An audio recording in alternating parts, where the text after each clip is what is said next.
زبان کو قابو میں رکھنا، اس سے کوئی لغو بات صادر نہ ہو۔ لغو اس بات کو کہتے ہیں جس کا کوئی مقصد نہ ہو۔ آپ نے کوئی بات بولی ہے، اگر آپ نہ بھی بولتے تو کوئی فرق نہ پڑتا۔ بیہودہ گوئی، سب و شتم، گالی گلوچ، غیبت، چغلی، بہتان تراشی، یہ تو بڑے جرم ہیں، بڑے بڑے گناہ ہیں۔ زبان لغویات سے بھی بچی رہے، ایسا کوئی جملہ صادر نہ ہو جو لغو کے زمرے میں آتا۔ اللہ کے محبوب علیہ السلام کا ایک فرمان آپ نے کئی بار سنا۔ آقا کریم علیہ السلام نے ارشاد فرمایا، من حسن اسلام المرء ترکہ ما لا یعنی ہے، کسی شخص کے اسلام کا حسن یہ ہے کہ ہر بے مقصد بات کو، کام کو چھوڑ دے۔ جو لا یعنی ہے، جس کا کوئی مقصود نہیں ہے، تو اس کو ترک کر دے۔ تو ہر قول، ہر عمل، ہر رویہ، ہر حرکت و سکنت جو بے مقصد ہو، اس کو ترک کر دینا چاہیے۔ مومن کے کندھوں پر امت کو غالب کرنے کی ذمہ داریاں ہیں، اور اس مختصر سی زندگی میں اللہ کی رضا جوئی اس کا مقصود ہے۔ اولاد کی تربیت اس کے ذمے ہے، اپنے ماحول کو پاکیزہ بنانا یہ اس کی ذمہ داریوں میں شامل ہے، امر بالمعروف نہی عن المنکر یہ اس کی ذمہ داریوں میں شامل ہے۔ اتنا مصروف شخص بیہودہ گوئی کرے گا، اتنا مصروف شخص فضول گوئی کرے گا، جس کی اتنی ذمہ داریاں ہوں، تو کیا وہ اپنے وقت کو برباد کرے گا؟ تو مومن کی زندگی پاکیزہ زندگی ہوتی ہے۔ اللہ تعالیٰ جل شانہ نے فرشتہ مقرر کیا ہے، زبان سے جو لفظ نکلتے ہیں، جو کلمات جاری ہوتے ہیں، وہ لکھ لیتا ہے۔ ایک ایک چیز ہماری لکھی جا رہی ہے۔ کبھی میں اور آپ اپنا تجربہ خود بھی کریں، ایک دن سویر سے لے کر شام تک ہماری جو روٹین کی زندگی گزرتی ہے، اس میں جو جو ہم نے کیا اس کو لکھیں کہ آج میں نے یہ کیا، یہ بولا، یہ بات کی، یہاں گیا، یہ کھایا، یہ پیا، یہاں بیٹھا، سارے دن کی تفصیلات لکھیں، اور پھر شام کو دیکھیں کہ اس میں لغو کیا ہے۔ تو بہت ساری چیزیں لغو ملیں گی۔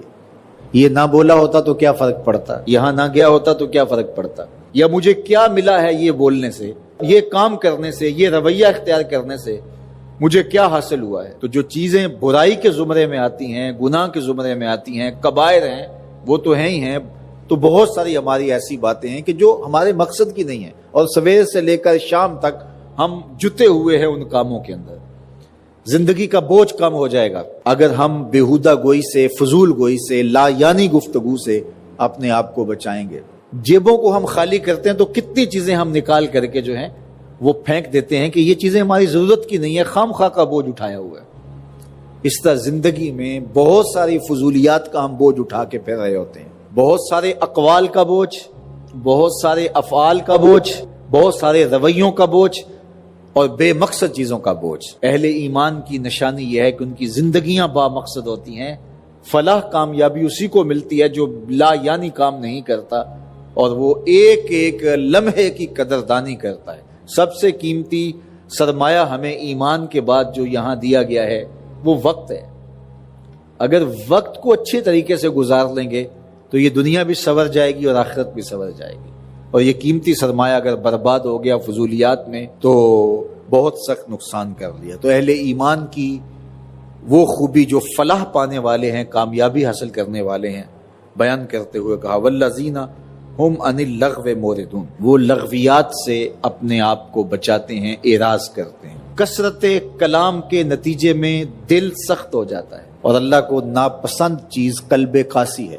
سخت دل اللہ کو ناپسند ہے، نرم دل اللہ پسند کرتا ہے، رقیق القلب لوگوں کو اللہ پسند کرتا ہے۔ زیادہ کلام کرنے والے بیہودہ گو، ان کو جو دنیا کے اوپر سزا ملتی ہے، اس کا جو نتیجہ ہے بیہودہ گوئی کا، وہ قلب کا قاسی ہو جانا، قلب کا سخت ہو جانا ہے۔ تو کثرت کلام سے گریز کرنے کا مزاج پیدا کریں، چونکہ جو زیادہ بولتا ہے تو وہ غلط بھی زیادہ بولتا ہے۔